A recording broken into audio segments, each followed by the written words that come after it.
Hey everyone, I'm Jen, and I own a veterinary technician relief business. And I'm Michelle. I own a veterinary technician mobile house call business. And you are And you are listening listening to to Endless Endless Journeys, Journeys, the Vet the Tech Vet Tech Odyssey Odyssey podcast. podcast. In this podcast, we will be discussing and meeting with credentialed technicians who have created their own path with business ownership within the veterinary space.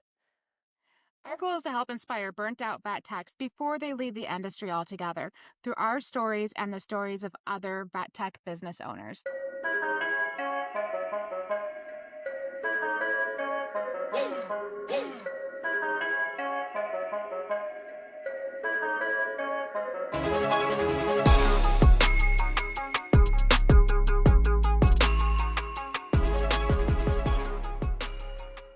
Hi everyone, we are here for another Chill and Spill bonus episode. I think it's been a minute since we've had one of these, but something kind of came up. I believe it was a couple weeks ago, so we might be a little behind, but it's not necessarily something that's going on in the veterinary world, but we do think it correlates in a way, and that's what we're here to talk about today. So I'm really excited. What about you, Michelle? You know me, I'm always ready to spill the tea. When you sent me this, I was like, yes, let's talk about it. Let's get it going. Okay. I want to. I want to. I want Okay. to dive into this so bad. You know how I already feel about this. I'm ready. Okay. So before Okay. I even really bring this up, how much do you know about this? Did you look into this subject at all when I brought it up to you? Or I did a little bit, and okay. from what I looked into it, it was a human nurse who. Oh no, I'm sorry. She wasn't a human nurse. That's why we're here. She. She was a human nurse, quote unquote. Right? She was a human, but not a nurse, not a registered nurse. And she had faked her position for many years. And the only reason why she was caught is because she got a promotion. They looked into her and found out that she did not have the credentialing, and they arrested her. Yeah. So she Yes. was actually a CNA prior to that. So Okay. she was a certified nursing assistant. Oh. And which in most states, you have to go through a certified nursing assistant school and like get certified as a certified nursing assistant in order to even get your registration in nursing. I don't know if it's like that in all states, but I know that it is like that in some. I don't know what the rules are necessarily in Florida, but apparently she also had an expired CNA license as well. So the story is that there was a woman. So I have an article here in front of me that I am going to read. And the title says, Woman working at hospital treated 4,500 patients without a license, police say. The 29-year-old forged her documents to work at a Florida hospital, and the discrepancy was noticed only after she was offered a promotion, according to an investigation. This young woman working at a hospital in Florida drew blood, administered medications, and started IV lines, treating about 4,500 individuals over 7 months. She did her job so well that she was offered a promotion at the start of this year. But when this hospital checked the status of the woman's nursing license, they discovered that she had an expired certified nursing assistant's license, that she had never passed a licensing exam for nursing, and that she had been using the license number of another nurse with the same first name. Instead of a promotion, she was fired. So it says that she was arrested on 7 counts of practicing a healthcare profession without a license and 7 counts of fraudulent use of personal identification information. The county said that on Wednesday she was wearing her blue medical scrubs during the arrest. She was charged with 1 count for each month in which she fraudulently practiced as a registered nurse. She is being held in the county jail on a $70,000 bond. It was not clear whether she had a lawyer. It says, this is one of the most disturbing cases of medical fraud we've ever investigated. This woman potentially put thousands of lives at risk by pretending to be someone she was not and violating the trust of patients, their families, the hospital, and an entire medical community. The sheriff said that his office, which conducted an investigation in coordination with Advent Health and state and federal agencies, had not learned of anyone who was seriously hurt or injured by her actions. She was hired in July of 2023. In her application, she said that she had completed all of the educational requirements to become a registered nurse, hospital officials found. She also said that she had not yet passed the national exam to obtain her license. So, during the hiring process, she told the hospital that she had passed the exam. She gave a license number matching another person with the same first name. The license had a different last name. So she told the hospital that she had recently been married and that she had a new last name. She was then asked to submit her marriage license to the hospital, but she never did. And they didn't follow up with that. That just slipped through the cracks. Nice little HR move there. She began working that July as an advanced nurse technician, working under the direct supervision of a registered nurse. So basically, they were waiting for her licensing to come in.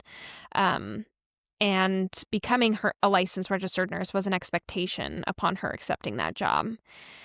It says that she went through their residency program, and then she worked in the job from June 2024 until January, though she had not passed the exam and therefore should not have been in the residency program.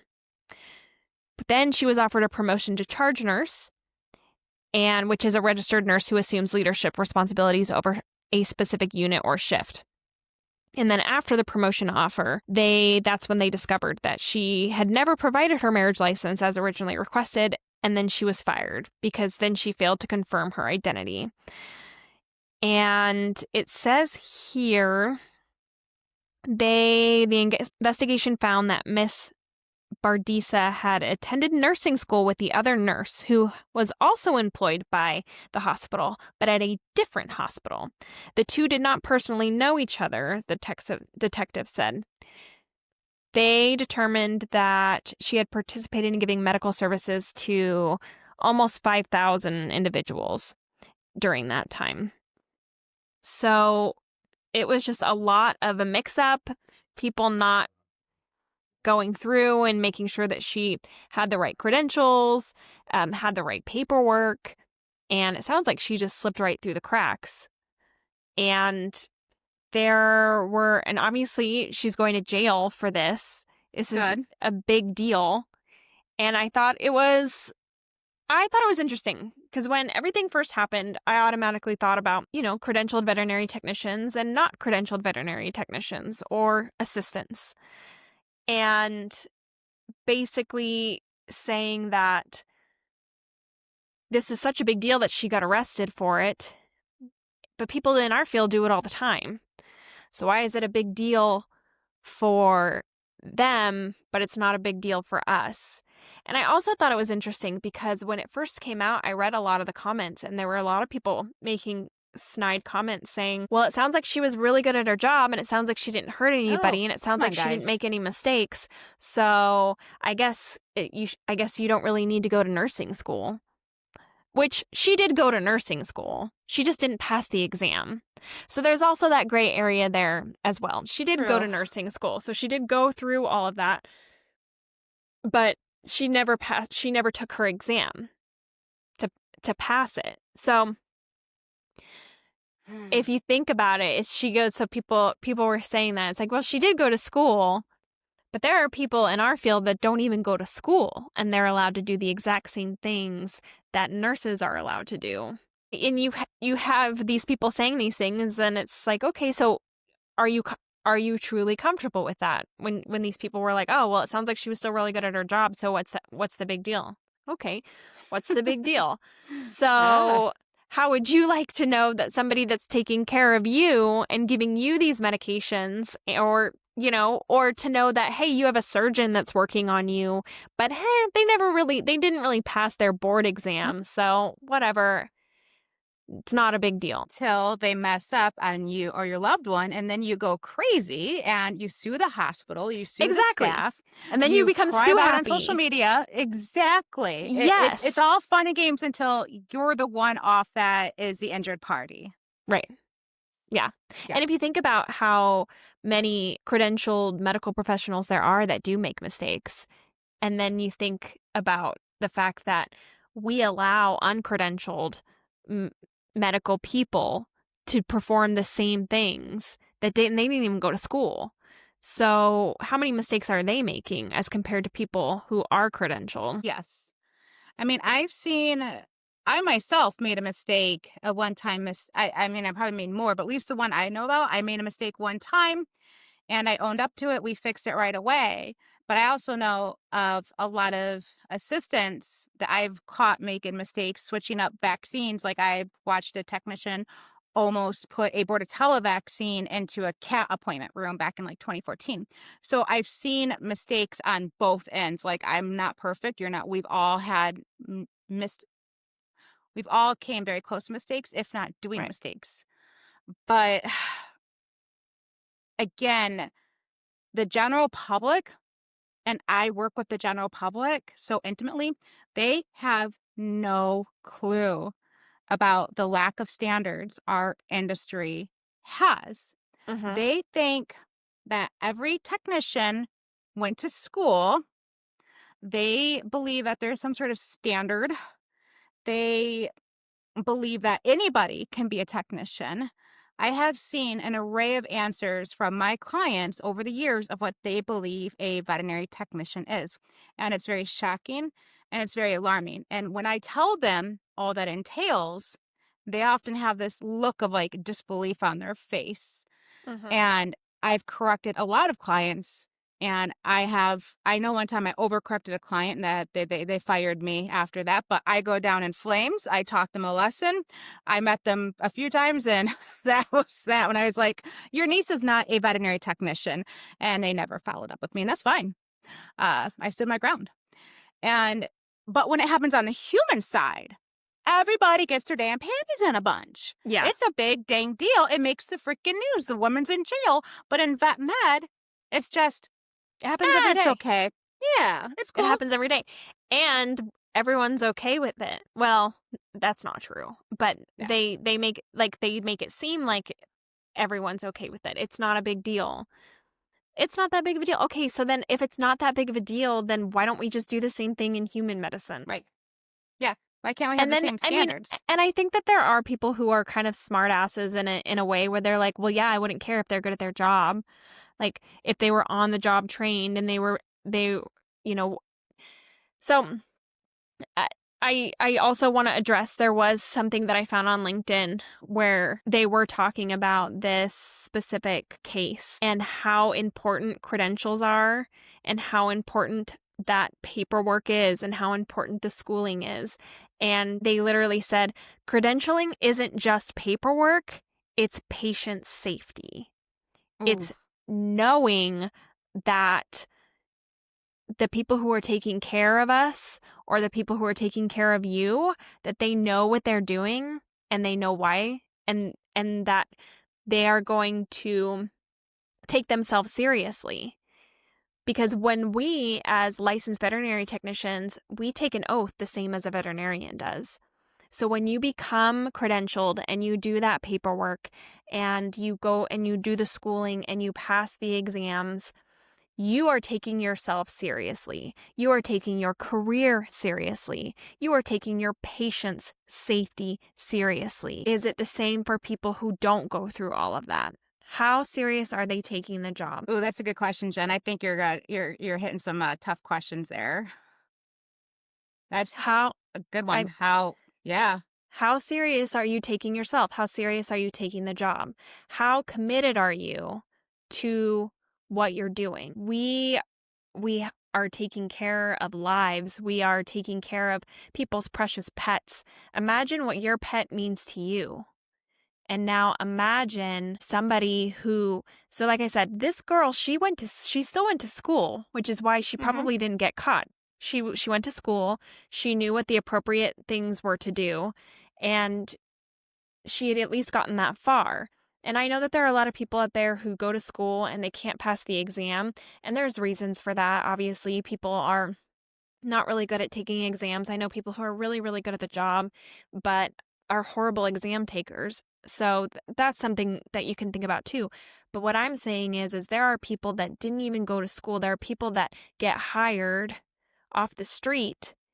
And then not in every situation, and I can't say necessarily in my situation because I'm not gonna sit here and preach and say that I wasn't on the job trained. I was.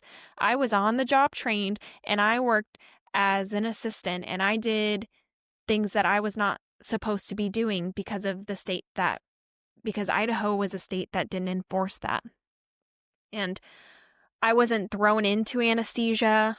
I was taught baby steps, learning restraint, and then doing rooms with the doctors. And then eventually, after a lot of time and a lot of teaching, I was able to monitor anesthesia. I was doing dentals. I was doing dentals and monitoring the anesthesia by myself. Oh, All that's. mm-hmm. Yeah. I hated that. Yeah. Yeah. And there were mistakes that I made that looking back, I know that if I knew what I was doing, then there were, I think there were a couple of patients that I was working on that ended up dying under anesthesia because I didn't know what I was doing. And so I don't think that there was more than a couple. There's one that I know for sure in my head that I think about all the time, and it haunts me and it traumatizes me all the time because I always think if I would have gone to school, if I would have known more, I don't think that would have happened in that particular case. And it's traumatizing.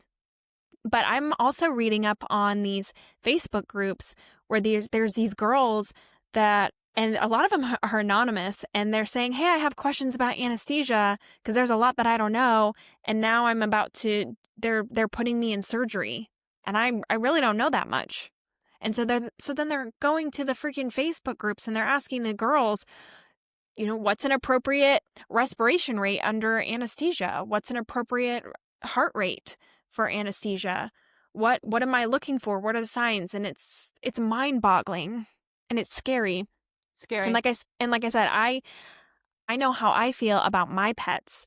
And if something were to happen, I want to know that whoever is monitoring the anesthesia, whoever's doing something with my pet, that they know what the fuck they're doing so that if something goes awry, they are not missing out on that one little mistake that could be life or death for my pet. I agree. I think I mentioned some time ago that I switched vet clinics, and it was a very hard decision for me to do to switch vet clinics for Kiki.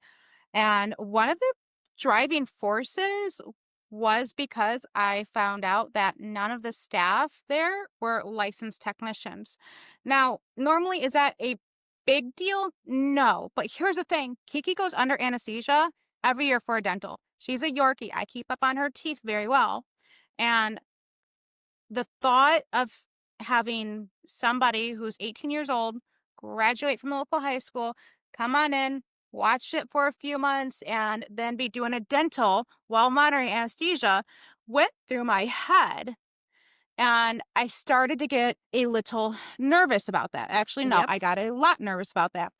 And after a very hard deliberation session between me, my husband, and my best friend, because she's neutral and she's not in vet med, I decided to change vets. And one of the reasons why I changed vets is because on my first day there as a client, not as a technician, I had somehow mentioned again in the conversation that I was a vet tech. And I was very quick to correct myself. I'm like, I'm licensed.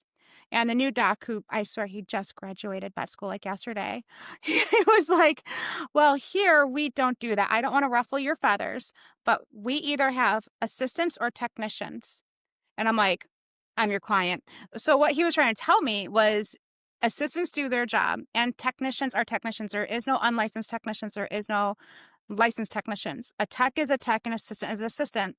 And all of their technicians are licensed, and those are the ones who will be monitoring anesthesia on my pet. And I felt very comfortable with that. My biggest fear is somebody leaves the freaking pop-off valve closed or something like that, or Which intubate has my dog wrong. happened. Yeah, it's happened. It happened the class before me when I was in tech school. They were going through training and somebody left the pop-off valve. And from what I understand, the pet almost died. I don't know, but I think my teacher jumped in, saw the bag, and Yeah. but again, this was a long time ago. So for me, I moved clinics partly a big reason was when my new DVM, who I don't know, was like, well, you know, we don't have unlicensed individuals here. We either have assistants or they went to school for this. And I'm like, I'm your client forever. All right, doc. Yep. Like, they just instantly earned my respect for that. Right. And it boils down to this: training, schooling, credentialing. If we're really talking about patient care, and if that's really what we care about, then we can all come to an agreement that there should be some sort of standard. And if it's not a standard, then I think it's an ego thing. So yeah, so exactly. I completely agree with you there. And I also just wanted to bring up, I was able to find, this is on LinkedIn. This was another story on LinkedIn that was a little bit, it was similar to what we're talking about and how often this happens. So apparently this happens a lot in the human medical field as well. So I'm going to read this. It's a LinkedIn opinion based on this Florida woman's arrest. A woman in Florida was arrested after posing as a registered nurse and treating over 4,000 patients without a license. This seems to be all too common lately. Hashtag nurse imposters, or shall we say hashtag registered nurse imposters. Unfortunately, I was involved in something similar.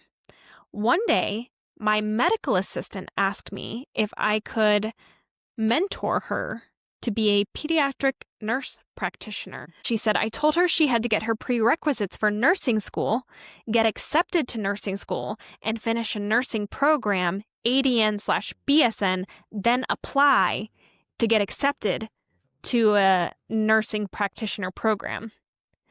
Unbeknownst to me, the 81-year-old pediatrician whom I covered for and I believe had signs of dementia was training her to do my job. Oh, I'd be pissed.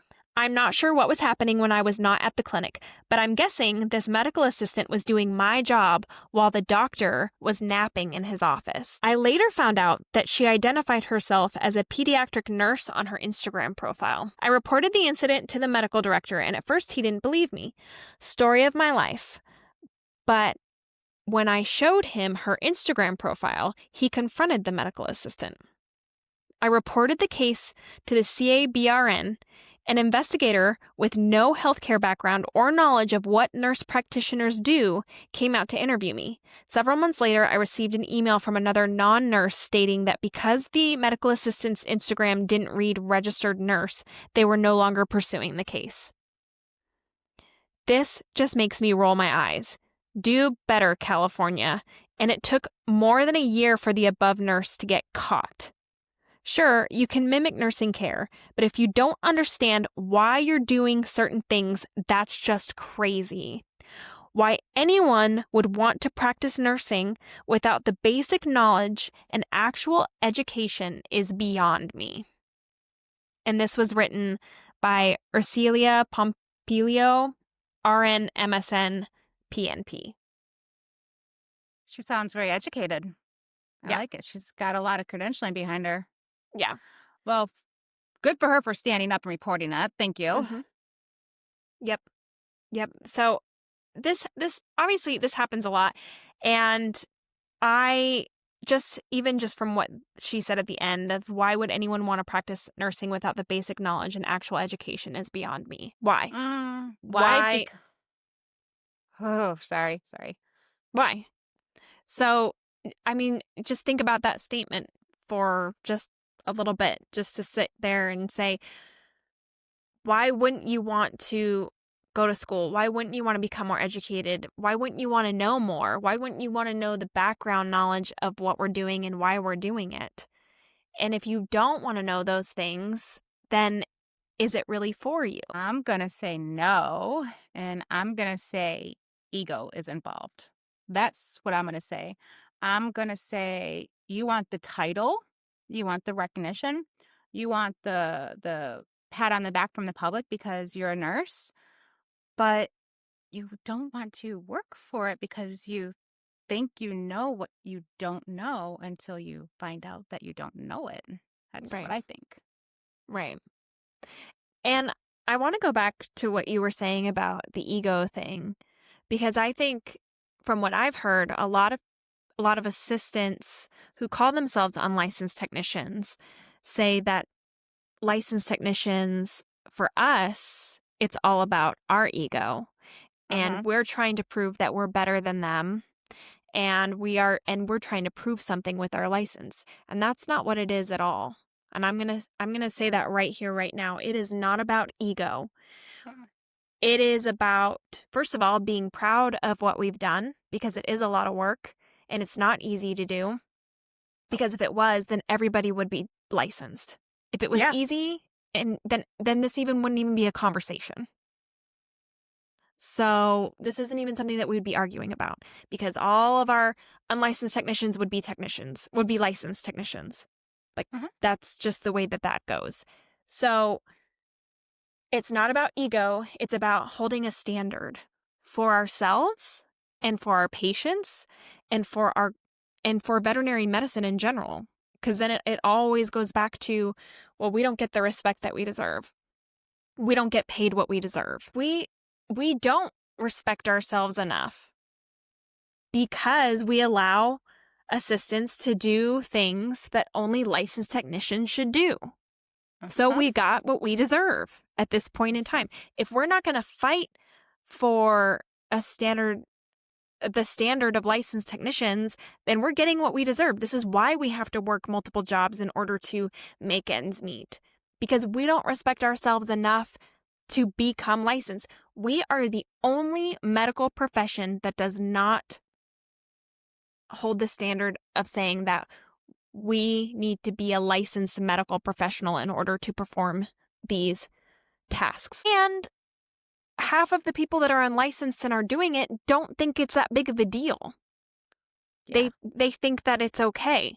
Well, as long as you think that it's okay, then we're going to continue to be disrespected. We're going to continue to not get paid what we're worth. Yep. And veterinary medicine is going to continue at the standard that they're at, which isn't great.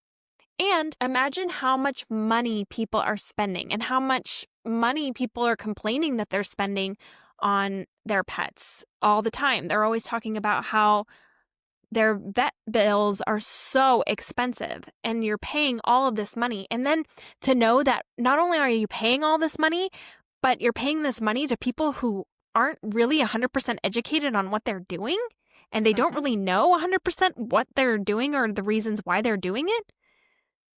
That's crazy to me. If Yeah. you think about the amount of money that you're spending on making sure that your pet is getting the absolute best care. But is your pet getting the absolute best care when there are people who aren't fully trained and aren't fully educated on what they're doing and why they're doing it? Yeah, no, you're exactly right. And I'm going to bring up the example. I chatted with you about it real quick last week, and I'm sure you remember this one. And it comes down to people who call themselves a technician, but they're not licensed and they don't know why they're doing something. They just know that they are doing something. And I sent this to you. I remember I was grocery shopping and I sent this to you. And it was a screenshot because we know I admin a group and carefully check everybody that enters to make sure that they're within our industry. And one of my screening questions is, are you a CVT? Are you an LVT, RVT, or an assistant? That is question number one. You have to define what you are.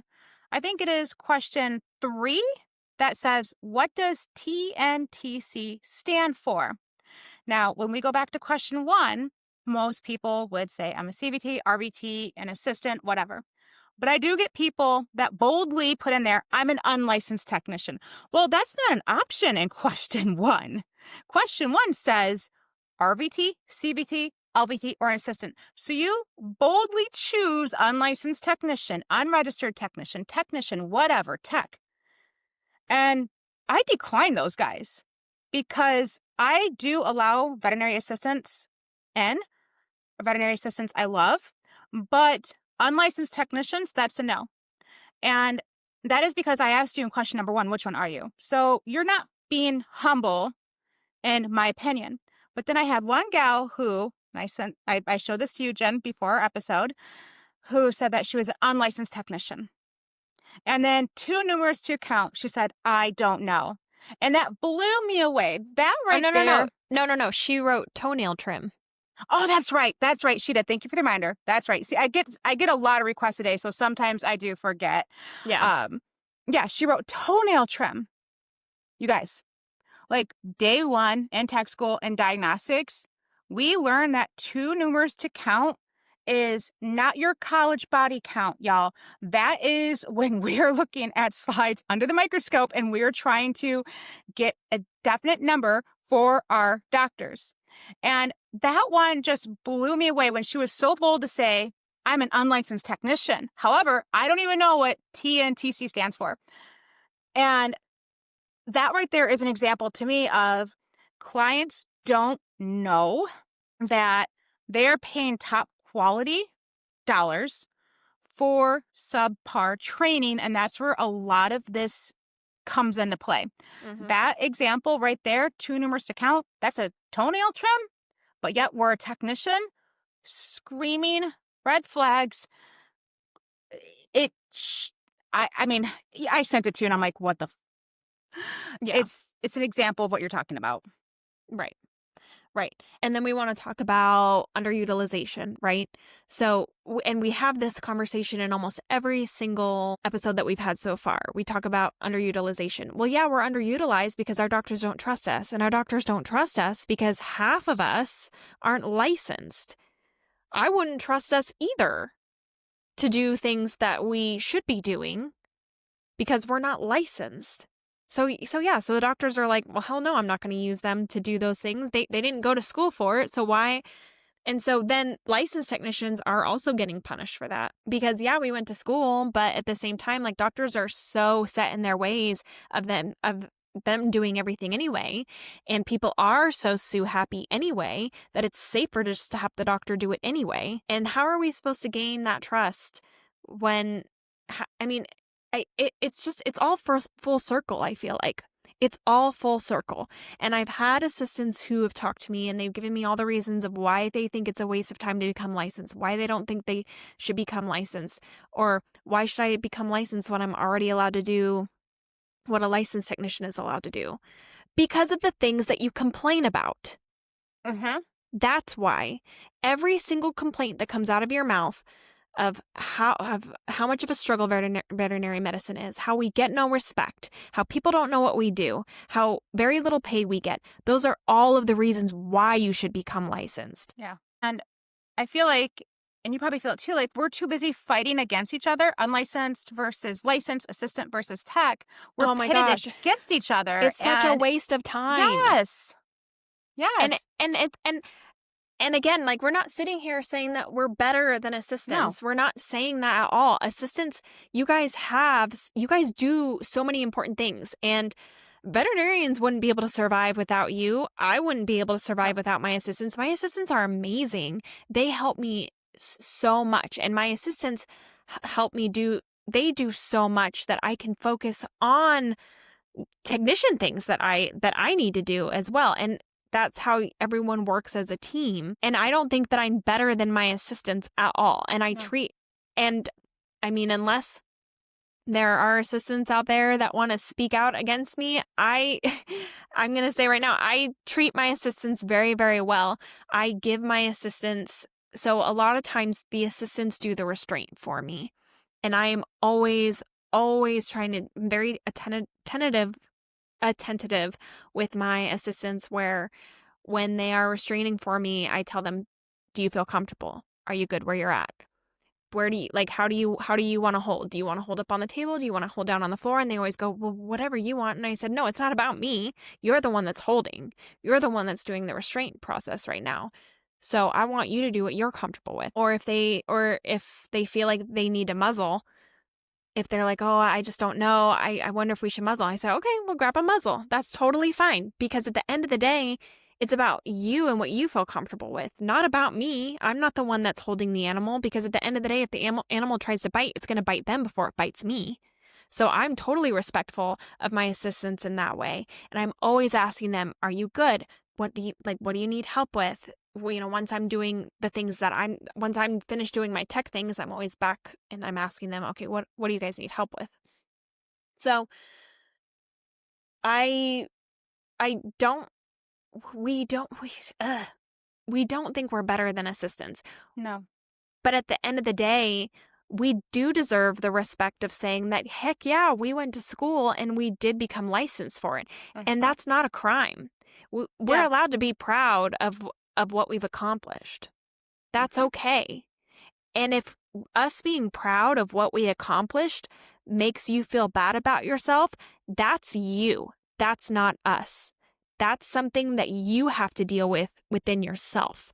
That is a you problem. That is not an us problem. I'm going to tread very carefully when I say this example. I will say this. I am very, very fortunate in every clinic I've worked for, even though Michigan has very loose laws and very loose restrictions. Every clinic I've worked for has been like you're either a tech or an assistant. Like there is no blurry lines. And there, I can think of 2 assistants at 2 different clinics off the top of my head that were amazing. I mean, they were faster than me. They were smarter than me. I still have skills that I do to this day that I learned from an assistant at my second to last clinic. And when I first graduated, I met this powerhouse assistant who had worked in emergency just like you. And her skills were just phenomenal, man. Oh my gosh.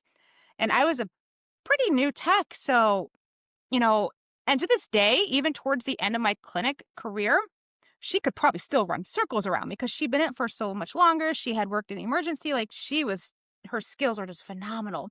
But at the end of the day, she knew she was an assistant and she was okay with it. She never called herself a technician. She never called herself an unlicensed technician. She was a very, very talented assistant. And the one time I kind of felt bad for her, but her attitude put her into that box during National Vet Tech Week. And this is probably going to piss some people off, but I feel like, Jen, we're beyond that point right Yeah. now. We're Yeah. beyond that point. Mm-hmm. But it was National Vet Tech Week, and my office manager had taken out the licensed technicians, for a nice lunch. Not a big deal. It was just a lunch. Mm-hmm. And we came back, we were talking about it, and the one assistant who is pretty badass, her attitude was always kind of She was good, but she wasn't personable. But she wasn't a straight up asshole either. Like she stayed in her shell. Yeah. And when we came back, I will never forget it. We were talking about, she's like, I don't want to hear about it, guys. Just stop talking about it. And she like yelled at us. And I remember I was like, whoa, that's not nice. And I remember the other 2 techs just looked at her and we all just walked away. We're like, that's just how she is. And here's the thing. She chose to get upset about that. Right. She chose to have those strong feelings and she chose to try to make us feel bad for getting a free lunch, y'all. That's all we got that week. I think they bought us some scrubs too, if I remember. Like it wasn't anything grand. Like we literally got lunch and scrubs. I could see where she felt left out, which is a shitty feeling. I could see that. And she was a hard worker and she was really good at her job, better than me. She was absolutely better than me. But at the end of the day, I was a licensed technician and they were celebrating licensed technicians for National Vet Tech Week. Mm-hmm. She had her turn during National Assistant Week to get taken out to lunch. She was upset at the situation. It's like, girl, you are fabulous. Go get credentialed. Yeah. Like, do it. Your skills are phenomenal. But she chose to have that very piss poor attitude. I don't know what else to say. Piss poor attitude to really bring. And I have not seen her or heard of her since 2014. And I hope she's licensed because if she is, she will bring an incredible amount of skill to our industry, especially if she's still in emergency. Like, hats off to her. But in that moment, she chose to get angry over us celebrating our accomplishments. And that was the disappointing part. Yeah. Well, and I mean, that even just brings us to how many hospitals celebrate National Vet Tech Week and they just celebrate everybody as a whole. They don't even take vet techs or licensed vet techs at that. And they don't just celebrate them. They're like, oh, we're just going to take this time to celebrate everyone just because it's easier and it saves us more money. Or who knows why people celebrate that way. But that is bullshit too. Like, Yeah. receptionists should be celebrated on their own time, vet assistants should be celebrated on their own time, and licensed veterinary technicians should be celebrated on their own time, and managers should be celebrated in their own time, and veterinarians should be celebrated at their own time. Yep. Come on, everyone deserves to feel special for specifically for what they do and what they bring to the team and what they bring to the hospital. Not just group it all up in one week and just say, yeah, thanks everybody for what you do. Here you go. And half the time, I mean, I just feel like when you even have situations like that, hospital, they're just doing it because they feel obligated to celebrate it too, not because they actually appreciate their team. Yeah. And if somebody does that at their hospital and they're listening to this and they don't think that that's true, ask your people, ask your individual people how they feel about it. Or, or do you guys just feel okay just being celebrated as one whole team? I mean, I don't know. There was somebody who wrote an article about that, and I don't know who it was, if it was Liz Houston. Did you read that article that was posted on LinkedIn about how she was pissed off about hospitals who are celebrating they celebrate Vet Tech Week, but they just celebrate all of the staff as a whole, and it's bullshit, basically? Did you ever see that? I feel like I usually read something like that every year. And it wouldn't surprise me if it was Liz Houston. Like, freaking love her. Huge fan. Mm-hmm. It sounds like something she would, right? Amy Newfield. It was either one of them. And I completely agree with it. Come on. Same. Give us our time. Celebrate us. I mean, I don't know why people are so shamed to celebrate their licensed veterinary technicians. Why is it so taboo? Why do we have to feel like we have to be brushed under the rug so that we don't hurt other people's feelings because we accomplished something and we actually are trying to hold to a standard and we're trying to make veterinary medicine better? Yeah. And we shouldn't have to feel that shame. You guys, I seriously pulled so many damn student loans for that damn title. I will die with those student loans. Like, two things are going in the grave with me. And I always say this, my student loans and my tattoos are the only things going to go to the grave with me, y'all. And I worked so hard for that. I sacrificed so much to where I'm very proud to be an LVT. I have a little vet tech necklace that I wear to work. Like, I am very, very proud of that because I worked so incredibly hard for that. I gave up a lot for that. And I think I've told you this, Jen, but I take off National Vet Tech Week every year. I celebrate myself. I don't have a doctor to do it, so I pamper my own self every year. And that is because I reflect on how hard I worked back when I was young to obtain that. Financially, emotionally, physically, I did a lot. So I don't want to hurt people's feelings, but at the same time, I'm not going to hide my accomplishments and be like, okay, so we're all technicians here. No, I'm a technician. You're an assistant. You're a fabulous assistant. Yeah. There's probably things that you know that I don't know. Exactly. But at the end of the day, it's a standard of care for the patient and it's a standard of care for the clients to rest easy that they know who is taking care of their pet. Right. And I'm also going to just say, too, because I have worked with a couple of licensed veterinary technicians that, in my opinion, should not be licensed. And it is one of those things. But the same thing with veterinarians where you work with them and you're like, how the hell did you go to school? And how the hell did you pass your exam? And how the hell did you get licensed? I mean, I'm not going to sit here.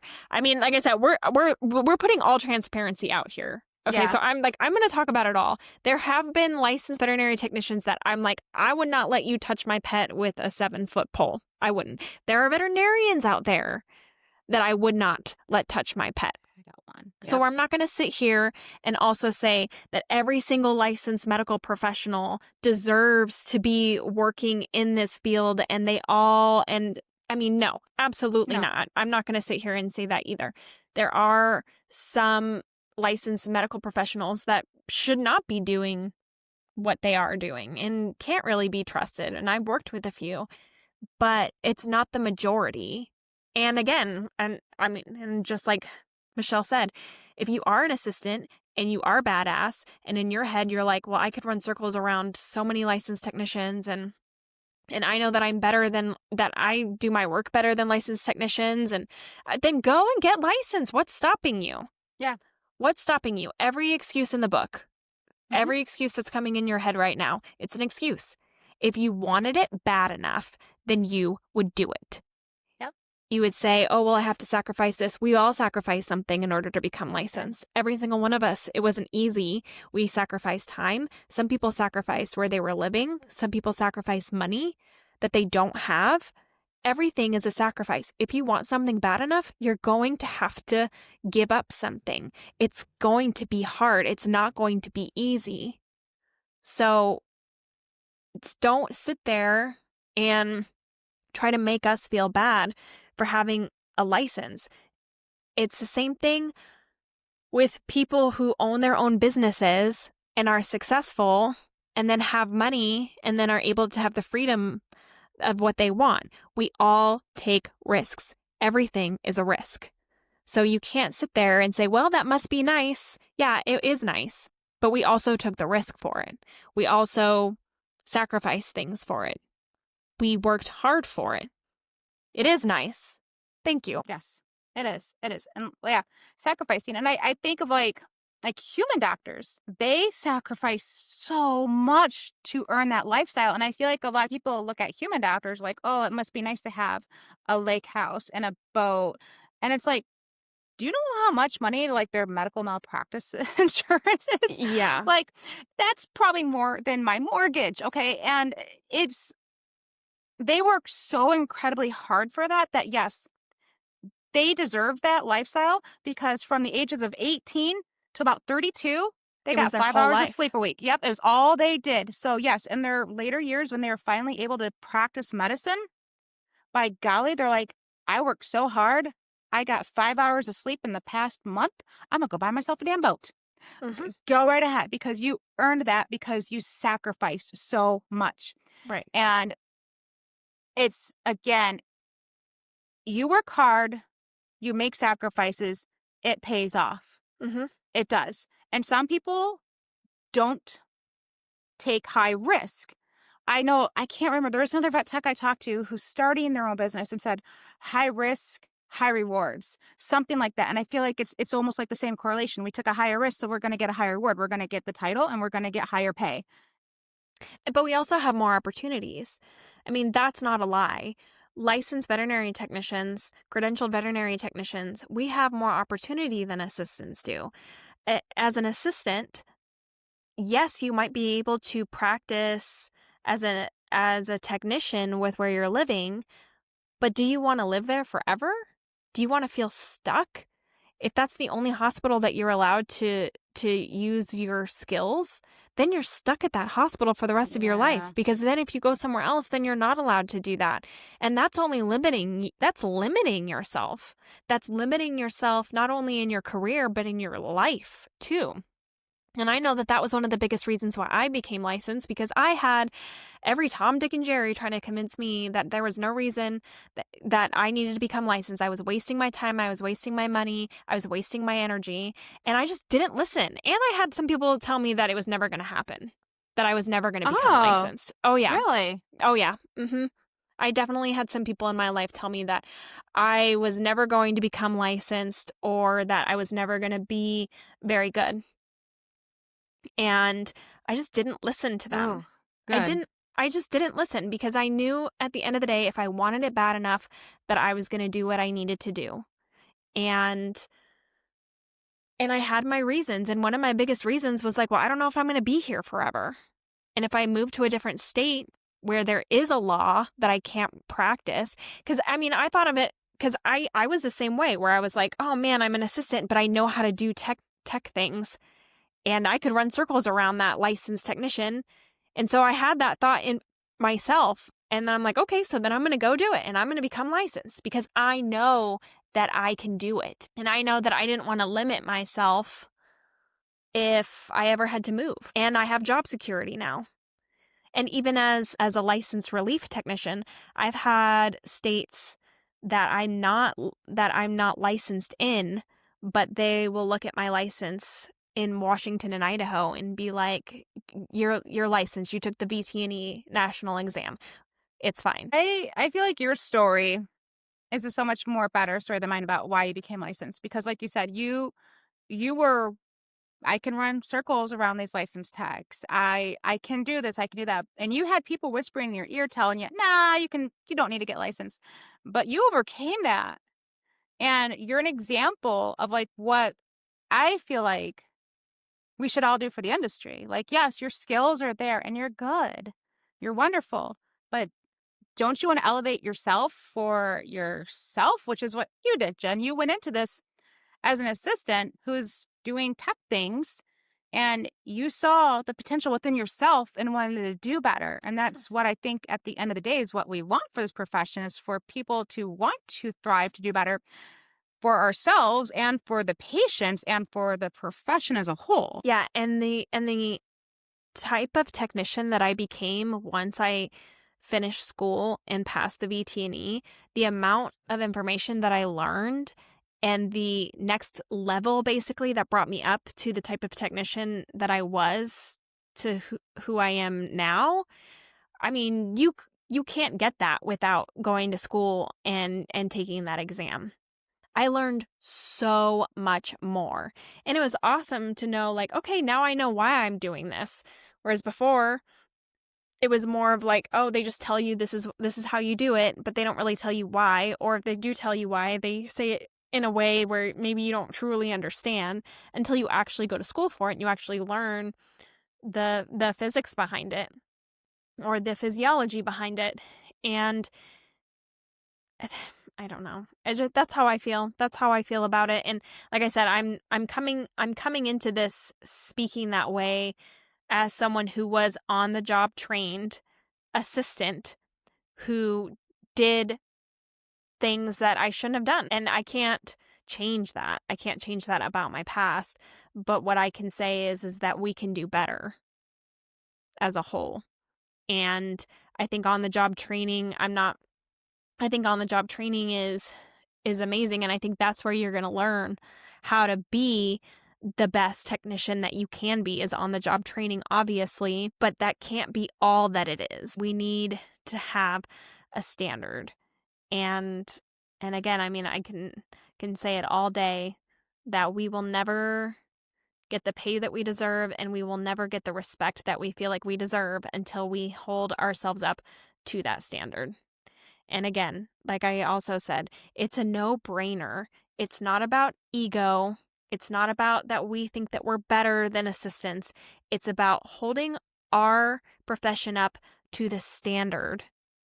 We are the only medical profession that doesn't have a standard of medical licensure. It's like, why? Why? And would we allow DBMs to do it? I mean, why do we hold the standard for doctors? I mean, you know my thinking. Why are we still like this? Bunch of crusty, dusty old DVMs sitting around saying, we're going to hold down our techs. That's just my angry theory. But that's why we're where we're at. Yeah. I have a sneaking suspicion, this is my thoughts, that one day the wrong person's pet is going to accidentally perish in a clinic setting. And when that happens, and I'm talking about a person like somebody in politics, and not just like veterinary politics, I mean like governmental politics, like one of the, huge lawmakers, the president, vice president, I don't care. But let's say somebody like that, they take their pet in for a dental, and that veterinary assistant who is monitoring and doing the needle at the same time, the pet perishes, and they do some digging, they do some investigation. Oh, wait a minute. There is no licensing involved in this?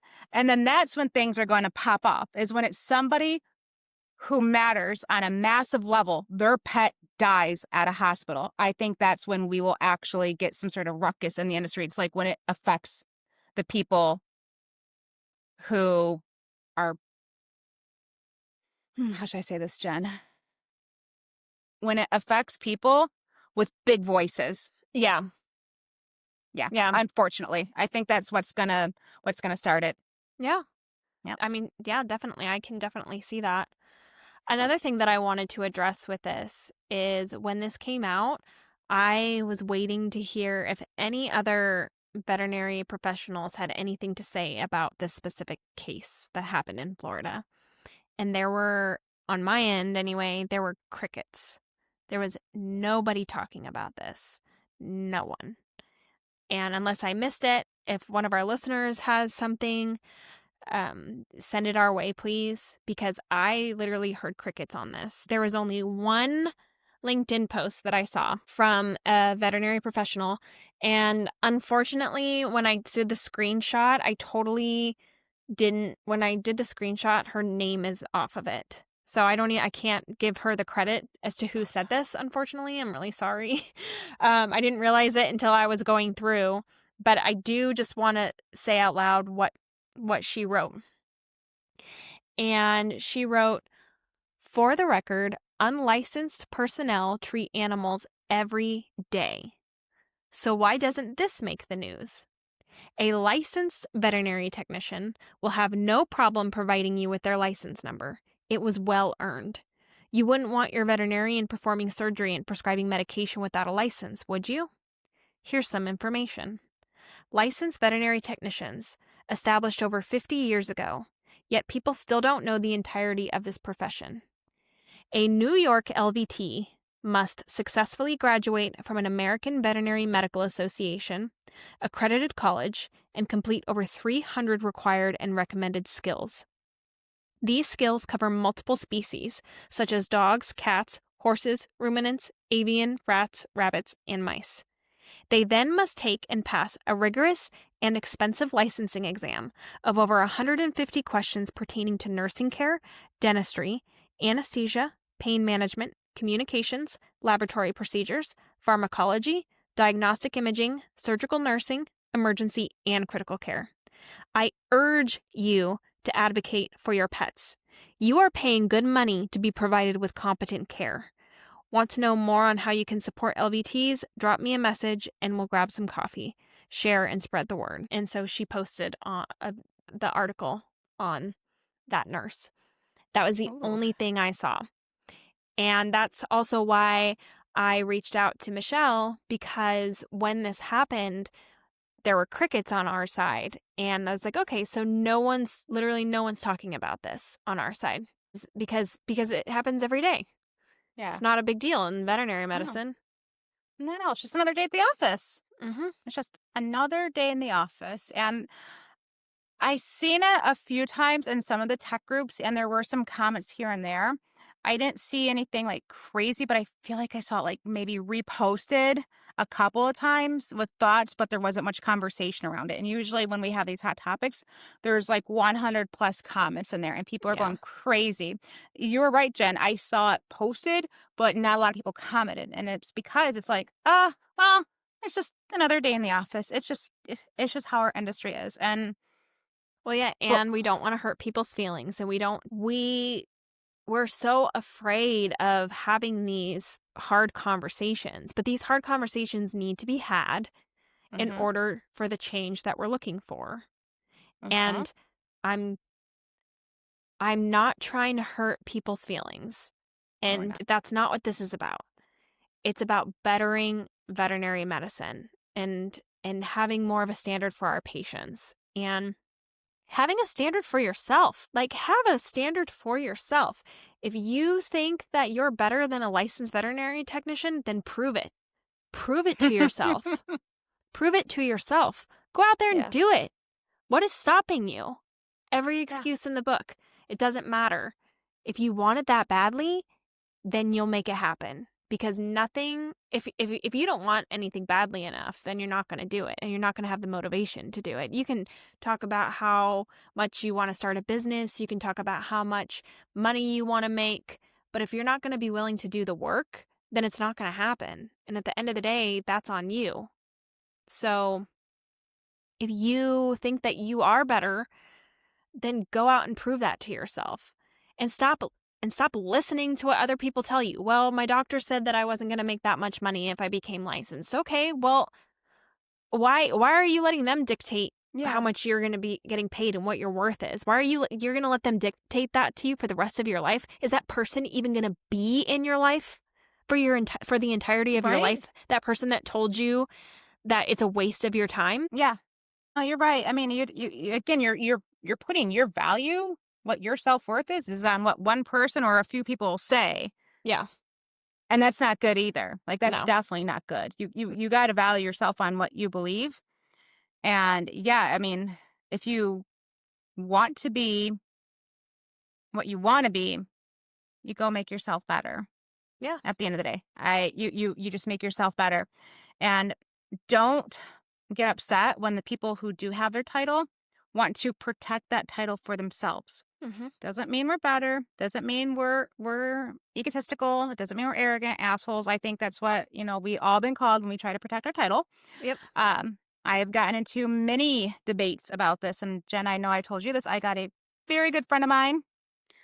Oh boy, Cupcake, if you're hearing this, I love you. But he's a veterinary assistant. Me and him, we'll bat heads.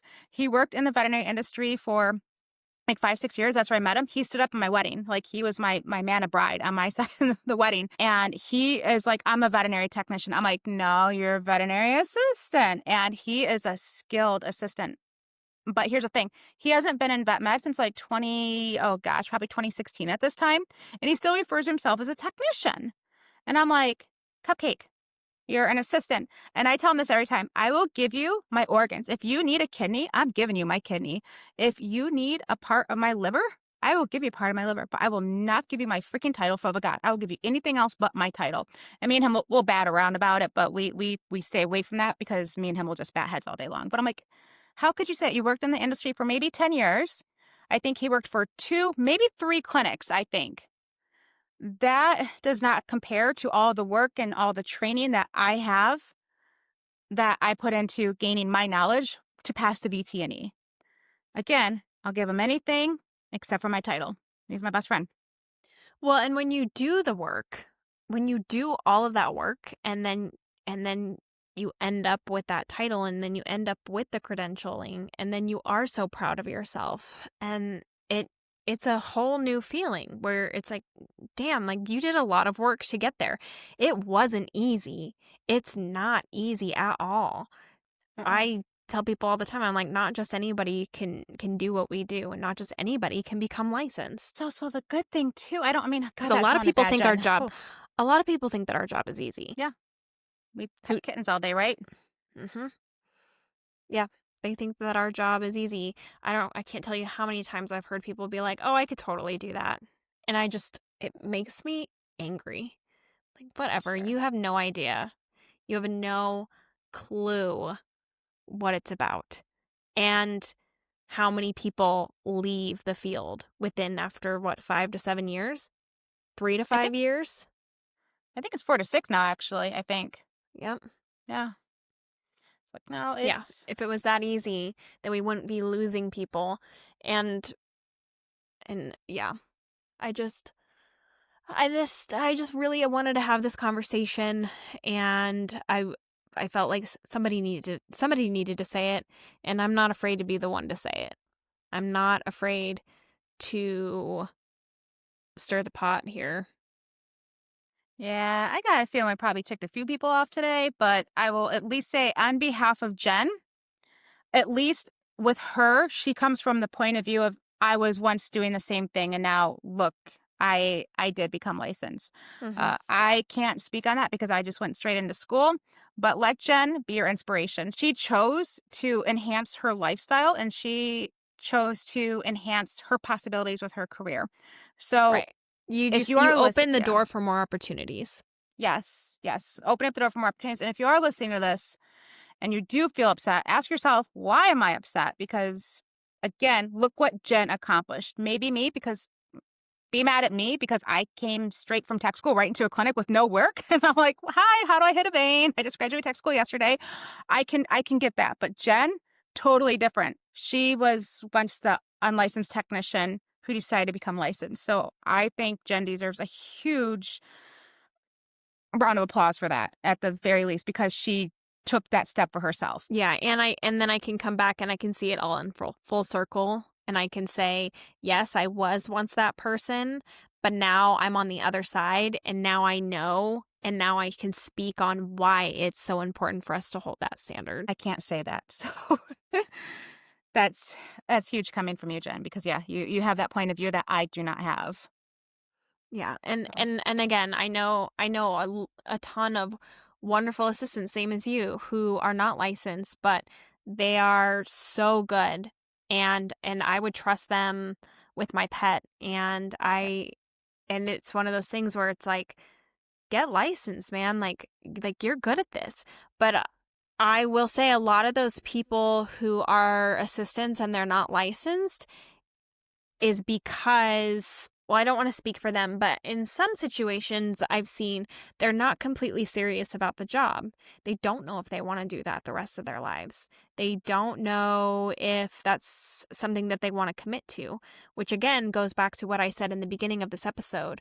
How committed are these people? How serious are these people about the job? How serious and committed are they to these patients? I'm just trying to put this out there as far as some people it's just another job. I don't feel that Ah, way about this. It's not just another job. This isn't McDonald's. This isn't Taco Bell. This isn't Petco. This is a serious career. For mhm. us, it is. And and if you don't see it as a serious career, then what are you doing? Yeah, I mean, you're right. And it's Becky Mosser who says this is a profession, not a position. And I feel like that right there speaks huge volumes. This is a profession, not a position. And the Mhm. people who are putting this as a position, yeah, where are your thoughts? What are you doing? Like, Yeah, yeah. I mean, that's my 2 cents about about it. I want, and the only reason I'm speaking up about this and the only reason I'm saying these things is again because I care so much about our profession. I care about the people in this profession, yep. and we want the respect. We want to be paid more. And I care about the patients. I care about the patients that are being cared for. I want my dogs and my cats when they do go in, I want them to get the best care. I want the people who are taking care of them to care about them and to treat them like they would be their own pets. And from my own experience, just from being on the floor, a lot of people don't feel that way anymore because we I mean, because of the same old drum roll, right? Because of burnout and because of how we're treated. And that will reflect onto patient care at the end of the day. Do you think if we were all licensed and we had a standard of care and we had a standard like human nursing, do you think there'd be less burnout? No, I do No? not Okay. think that. Okay. No, because I know that there's a lot of burnout talk in human medicine as well. Yeah. And my ex-husband is a nurse. I And didn't know that. so there was a lot of that same talk of uh, a lot of the same games. And there were a lot of CNAs that would impersonate as nurses at his job too. Really? And a lot of times the patients didn't know the difference between the CNAs and the registered nurses because the CNAs would come in and be like, "Hi, I'm your nurse today." So it's it's the only difference is that a CNA still has a certification. A medical assistant still has a certification. A an ER tech, they all still have certifications. So they did go to school for something. Phlebotomists even, like even Yeah. phlebotomy you have to take classes. So they it's still taken seriously enough. But as far as burnout, I mean, human medicine's a whole different game. I mean, your patients can talk to you. People are mean. I mean, think about how mean clients are with us. People who are being taken care of, they are so mean. I mean, I've heard horror stories. And so no. I Unfortunately I don't think that that's true. I just think that medical jobs in general are really really tough and we don't know how to deal with it. And I think a lot of it is mentality and mental health. So, yeah. That's my 2 cents on that. Yeah. But It was just an interesting they thought I get had, paid yeah. better. They get Right, at paid least they can better. make a living. Yeah, they Yeah. can make a living, and they don't have to work multiple jobs, at least from what I know. And I will say Yeah. too, Mm. there's a lot of nurses that I personally know that don't do it because they're passionate about taking care of people. They do it because the money is good. Mhm. Or it's aesthetic now, apparently. So it's at least with animals, we're definitely not in it for the money. No, we just wanna help, and we all wanna help the animals. Yeah. That's all we wanna do, so Yeah. why not be the best that we can be, at least for the damn animals, like. Yeah. And when you see so much sadness every day, I mean, you're going to get burnt out and you're going to get Yeah, compassion fatigue, and it's the same thing. So, yeah. Agreed. so yeah, I think that was basically everything that I wanted to cover. Is there anything else that you wanted to say before we end this? There is one other thing I wanted to say was a one scenario, but when I was driving to Ascoda and I was, like, flashing through my head of, like, all the different things, um, I do have I do have a story about something I saw in one of the tech groups about 3 years ago now? It was a while ago, and it was a post, it was an anonymous post, and as soon as it went up, within a half hour, it was taken down, maybe a half hour, like, it was down quick, and I had commented, and I got jumped on, and this is another reason why we should have a standard of care is, Jen, do you know what the 5 rights are? Oh, for medication? Okay, yeah, but you know what the 5 rights, right? Right Yeah. patient, right dose? Okay, Yes. perfect, alright. Mhm. Okay. So, there was a post that went up in one of the tech groups, and the person was anonymous. She's like, "Hey, guys, I'm a technician. I just made the worst mistake ever today." And she had said that she had pulled the wrong dog for a youth, and the dog was euthanized. So they had mixed up, and I still to this day have the screenshot. But she had mixed up the dogs in the back. I don't know how it happened. A lot of people started commenting immediately, and my first comment was, "Are you licensed or not?" And they said, "No, but I've been in the industry for so many years." And my thought was, well, in tech school, we learned the 5 rights. If you were checking your 5 rights, you would have quickly been like, that's not the right patient. And unfortunately, that dog was euthanized. And by the time they realized it was too late. Oh my My question is, gosh. who is handling the controlled substance? All right. Why are we not double checking and triple checking these things? And again, that post was taken down very quickly. But I remember I had asked that and I had people jumping on me. Why does it matter? Why does it not matter? And then when I went to go respond, it was gone. But yes, when I saw that, I'm like, this is why we need to have a standard of care. This is why, because this pet got euthanized. It was probably shoved under the rug somehow, some way. And it's very unfortunate. And I cannot imagine making that mistake. And I guarantee you that person for the rest of her life will never forget that day. Well, she will be 90 years old and that day will still be on her mind. She'll probably never make that mistake again. Nobody in that clinic will ever make that mistake again. And it was very unfortunate, but it was a preventable mistake that I think if a licensed technician were to say, let me check my 5 rights, let's check my patients, my charts, it could have been prevented. Yeah. Yeah, Yeah. and I do also want to say, um so the assistants at my job, they don't perform euthanasias. The DVMs and the licensed technicians do. The licensed technicians at one of the places that I do relief at are the majority of the ones that do the euthanasias, and I hate that because I did not sign up. I'm always like, I didn't sign up for this so that I could euthanize patients. I feel like DVMs did that. I didn't. That's a whole different thing. Yeah. But if you personally have never euthanized a pet, then you have no idea the effects that it has on you as a person each and every time you've had to euthanize something. Every single time I have to euthanize something, I just feel like a chunk of me gets taken away.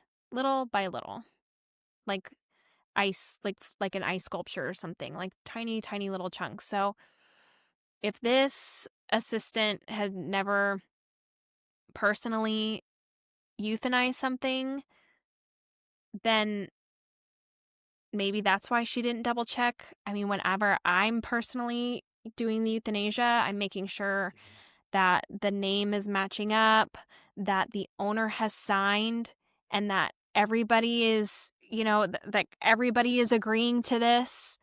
And my biggest question too, because like the receptionist will just come right up and be like, here, can you do this euthanasia? And I'm like, why? Why am I doing the euthanasia? What's wrong with what's wrong with this pet? Because I'm also not just going to euthanize something just because I'm being asked to do it or being told to do it. If I don't feel comfortable euthanizing something, I'm going to speak up and I'm going to be like, I don't think this is a good reason to euthanize this pet. I'm not the one that gave consent to euthanize this pet. So no, I'm not going to do this. I always ask, what's the reason? What's wrong? What's wrong with the pet? If the pet looks somewhat healthy in any way, shape, or form, I'm like, why are we doing this? Like, I am that person I'm at 20 questions right now, and I don't care if it pisses off my doctors. I don't care. None of that matters. I'm not just going to euthanize something just because. I'm not going to euthanize a healthy pet. I'm totally against it. I am not okay with that. So there should have been more question. There should I don't have. know. And like I said, if you yourself have personally had to euthanize something, then you're not going to willy-nilly just do that. You're going to be double, triple, quadruple checking. Yeah, yeah. There's no coming back from that mistake. No, there's not. That's horrible. Yeah, so, yeah. And yeah, that's the only other thing I wanted to throw in there. No, I think that was my rant for the day. I would really like to hear other people's thoughts on this. I know this was a really tough one, and I know that a lot of things were said, and, we're only human. So if we did say something that hurt people's feelings or made them feel a certain way, that is not at all what we're trying to do. Again, we just are trying to get this message out because we want what's best for our patients and we want what's best for you at the end of the day, whether you are licensed or not. We all want the same thing. We all want respect. We all want better pay, and we want the gold standard care for our patients. And I don't think there's anything wrong with that. So that's all that I can say. Beautifully said. I cannot agree with you more. That's, hard subject. It was definitely a tough subject today. I'm ready to hear the heat. Hopefully not too bad, but we said we were going to be open and honest when we started this, and here's us being open and honest. Yep. That's exactly what this is. We're not. Yep. This is us being open and honest and really fighting for this profession. That's what we're here for. And so, yeah. All right.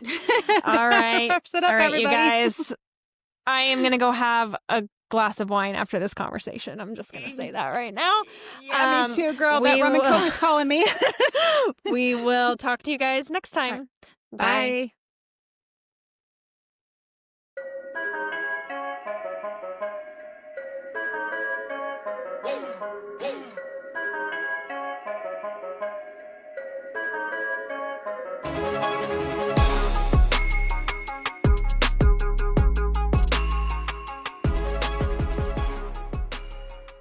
Thank you so much for tuning in to Endless Journeys, the VetTech Odyssey podcast. We hope you enjoyed today's episode and found some valuable insights. If you did, be sure to subscribe so you never miss an episode. We'd love to hear your thoughts, so please leave us a review and let us know what you think. You can also connect with us on all social media platforms at Endless Journeys, the VetTech Odyssey podcast. Until next time, keep learning, keep growing, and keep making a positive impact in the veterinary world. We need you guys. Have a great day.